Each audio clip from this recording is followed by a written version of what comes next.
عموماً بڑے سے بڑے عالم اور خصوصاً یعنی خاص طور پر آج کل کے نئی عمر کے علماء کے لیے اعلیٰ حضرت امام احمد رضا فاضل بریلوی رحمۃ اللہ تعالیٰ علیہ کے یہ کلمات دل کی تختی میں لکھنے کے قابل ہے۔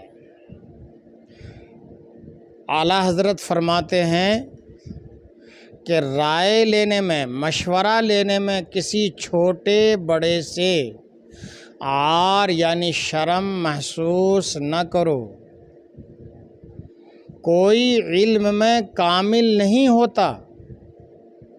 آدمی نے بعد فراغ درس یعنی تعلیم حاصل کرنے کے بعد جس دن اپنے آپ کو عالم مستقل جانا، اسی دن اس سے بڑھ کر کوئی جاہل نہیں۔